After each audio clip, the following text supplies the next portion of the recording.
12ஆம் அதிகாரம்.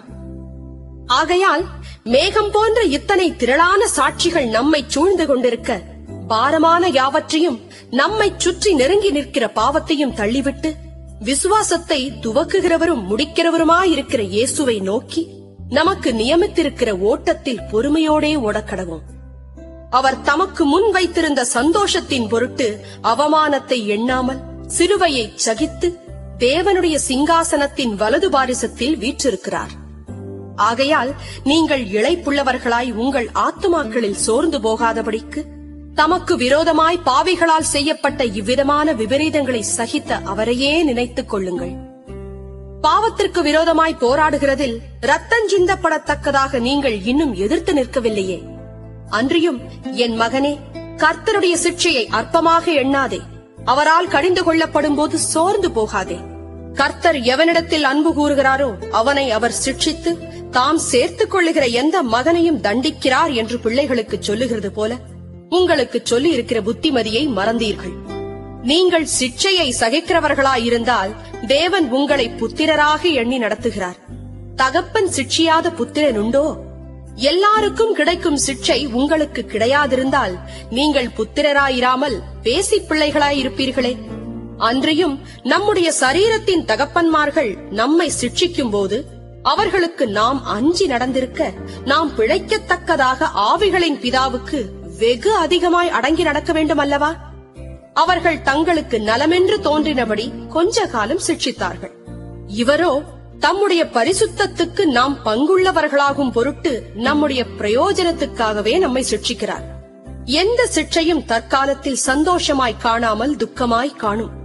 ஆகிலும் பிற்காலத்தில் அதில் பழகினவர்களுக்கு அது நீதியாகிய சமாதான பலனை தரும். ஆகையினால் நெகிழ்ந்த கைகளையும் தளர்ந்த முழங்கால்களையும் நீங்கள் திரும்ப நிமிர்த்தி, முடமாயிருக்கிறது பிசகிப் போகாமல் சொஸ்தமாகும்படிக்கு உங்கள் பாதங்களுக்கு வழிகளை செவ்வைப்படுத்துங்கள். யாவரோடும் சமாதானமாயிருக்கவும் பரிசுத்தமுள்ளவர்களாயிருக்கவும் நாடுங்கள். பரிசுத்தமில்லாமல் ஒருவனும் கர்த்தரை தரிசிப்பதில்லையே.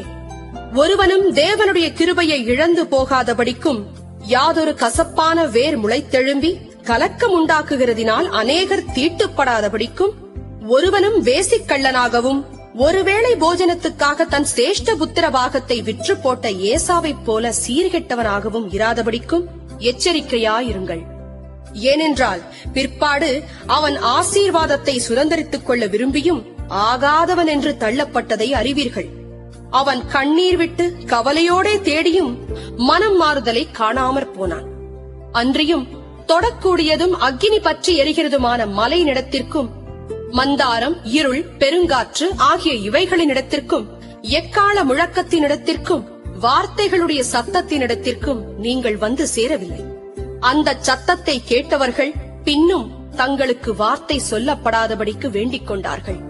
ஏனெனில் ஒரு மிருகமாகிலும் மலையை தொட்டால் அது கல்லெறியுண்டு அல்லது அம்பினால் எய்யுண்டு சாக வேண்டும் என்று சொல்லப்பட்ட கட்டளையை சகிக்க மாட்டாதிருந்தார்கள். மோசேயும் நான் மிகவும் பயந்து நடுங்குகிறேன் என்று சொல்லத்தக்கதாக அந்த காட்சி அவ்வளவு பயங்கரமாயிருந்தது.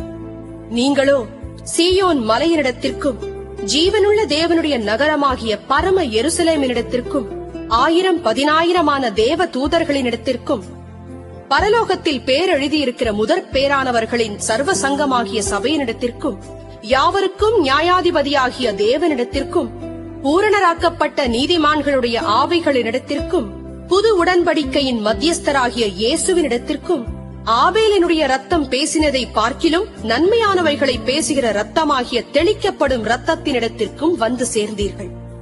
பேசுகிறவருக்கு நீங்கள் செவி கொடுக்க மாட்டோம் என்று விலகாதபடி எச்சரிக்கையாயிருங்கள்.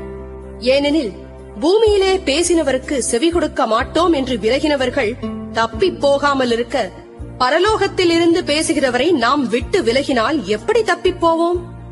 அவருடைய சத்தம் அப்பொழுது பூமியை அசைய பண்ணிற்று. இன்னும் ஒரு தரம் நான் பூமியை மாத்திரமல்ல வானத்தையும் அசைய பண்ணுவேன் என்று இப்பொழுது வாக்குத்தத்தம் செய்திருக்கிறார். இன்னும் ஒரு தரம் என்கிற சொல்லானது அசையாதவைகள் நிலைத்திருக்கத்தக்கதாக அசைவுள்ளவைகள் உண்டாக்கப்பட்டவைகள் போல் மாறிப்போம் என்பதை குறிக்கிறது. ஆதலால் அசைவில்லாத ராஜ்யத்தை பெறுகிறவர்களாகிய நாம் பயத்தோடும் பக்தியோடும் தேவனுக்கு பிரியமாய் ஆராதனை செய்யும்படி கிருபையை பற்றிக் கொள்ள கடவும். நம்முடைய தேவன் பட்சிக்கிற அக்கினியாயிருக்கிறார்.